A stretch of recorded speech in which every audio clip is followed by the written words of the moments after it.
Allez, comme j'ai pas fait de vidéo samedi soir, grosse feignasse, eh ben je vais faire les 10 matchs là. Hein.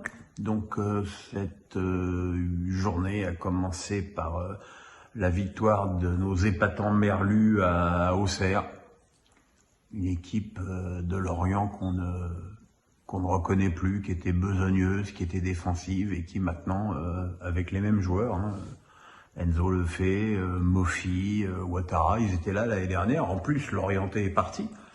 Et pourtant, voilà, ça déroule, ça marque des buts, ça fait un début de saison incroyable et c'est mérité. Maintenant, voilà, il faut espérer que la trêve internationale cassera pas cette jolie dynamique. En tout cas, on a une nouvelle équipe avec laquelle on prend du plaisir à regarder les matchs. Lille a battu, c'est une bonne question. Hein.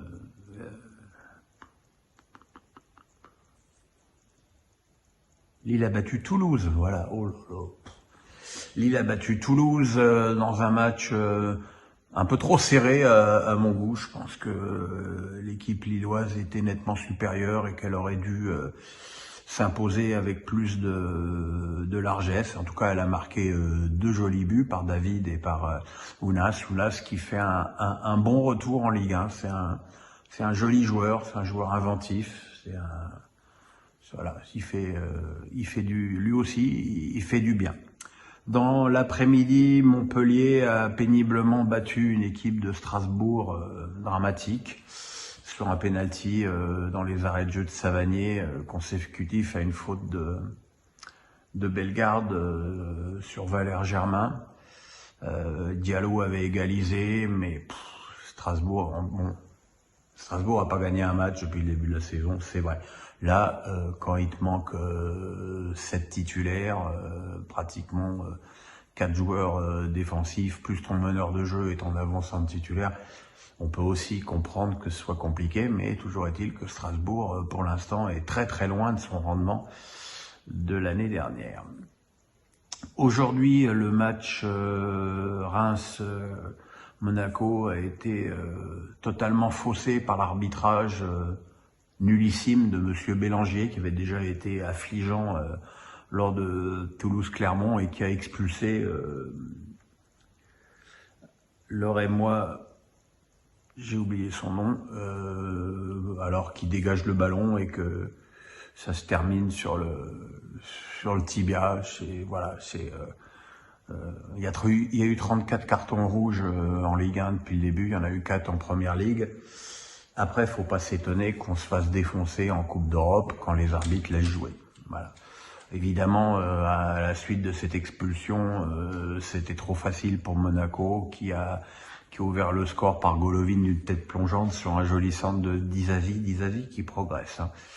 Et puis, à la fin, Imamoto et Ben Yedder ont marqué des buts un peu anecdotiques. Enfin, pas anecdotiques pour Ben Yedder, parce que c'était son premier de la saison.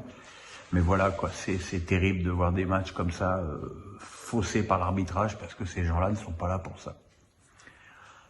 Dans les matchs de 15h, alors il y avait un match où on se demande ce qu'ils foutaient là, c'était évidemment Rennes-Marseille, avec une très bonne première mi-temps des Rennais qui ont logiquement ouvert le score sur un but contre son camp de Guendouzi sur une action d'Amari Traoré.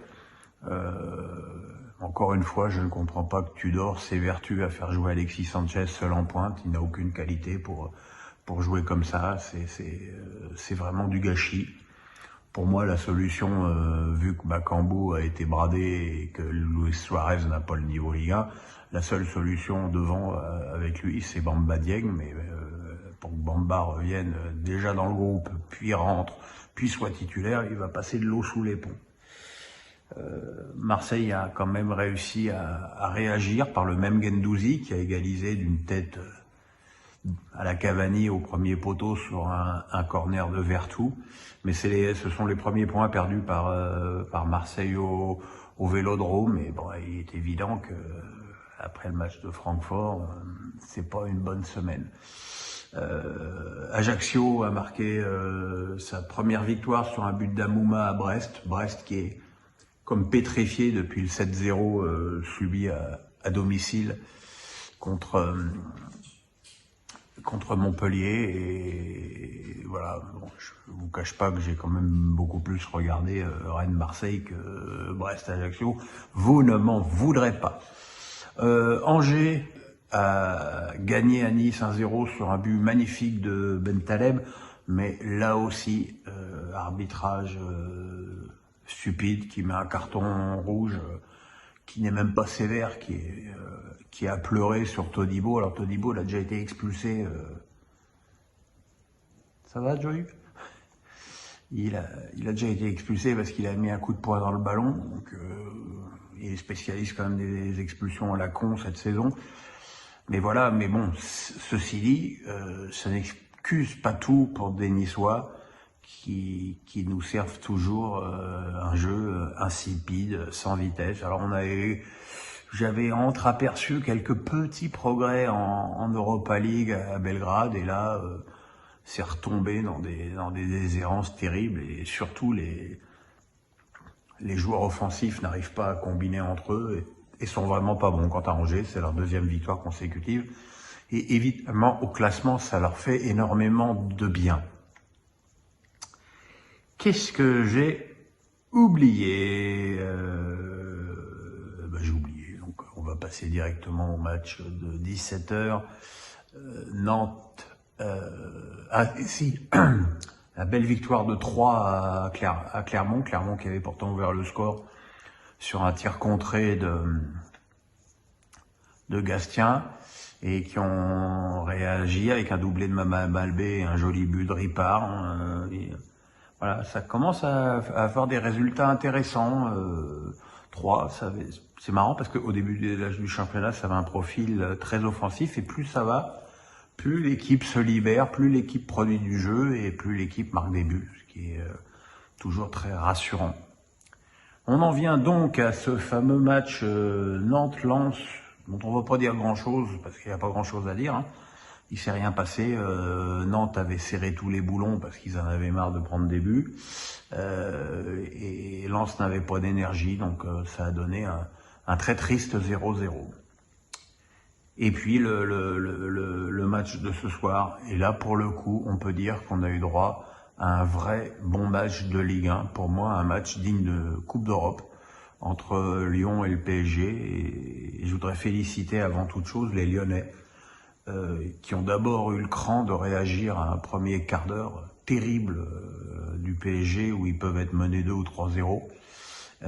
Ils sont menés 1-0 sur un but magique construit par toute l'attaque du PSG, avec encore une passe d'aide de Neymar pour Messi.